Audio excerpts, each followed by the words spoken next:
সাগরে ঘাপটি মেরে বসে আছে ইরানি ব্ল্যাক হোল, আর তাতেই কি আতঙ্কে যুক্তরাষ্ট্র? সাম্প্রতিক সময়ে মার্কিন প্রেসিডেন্ট ডোনাল্ড ট্রাম্পের হুঁশিয়ারি আর ইরানের পরমাণু শক্তিকে কেন্দ্র করে মধ্যপ্রাচ্যের নতুন করে উত্তেজনা ছড়িয়ে পড়েছে। এই উত্তেজনা পরিস্থিতির মধ্যেই মার্কিন নৌবাহিনীর পঞ্চম ফ্লিট এলাকায় Abraham Lincoln career strike group মোতায়েন করা হয়েছে, যা ওই অঞ্চলে মার্কিন সামরিক শক্তি প্রদর্শনে বড় পদক্ষেপ হিসেবে দেখা হচ্ছে। তবে যুক্তরাষ্ট্রের এই সামরিক প্রস্তুতির বিপরীতে ইরান তার নৌবাহিনীর সবচেয়ে শক্তিশালী অস্ত্র হিসেবে সাবমেরিন বহর ব্ল্যাক হোলকে সামনে নিয়ে আসছে।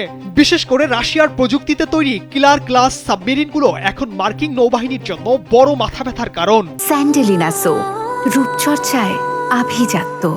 প্রতিরক্ষা বিশেষজ্ঞরা এই কিলার ক্লাস সাবমেরিনগুলো সমুদ্রের ব্ল্যাক হোল বা কৃষ্ণ গহ্বর বলে অভিহিত করেন, কারণ পানির নিচে এগুলো অত্যন্ত নিঃশব্দে চলাচল করতে সক্ষম। প্রায় ৭৪ মিটার দীর্ঘ এই সাবমেরিনগুলোতে বিশেষ ধরনের অ্যানিকয়েক টাইলস ব্যবহার করা হয়েছে, ফলে প্রতিপক্ষের সোনার সিস্টেমকে ফাঁকি দিতে পারে। ইরানের হাতে এই শক্তিশালী সাবমেরিন ছাড়াও ফাতেহ ক্লাস এবং গাদিব ক্লাস ছোট সাবমেরিন রয়েছে।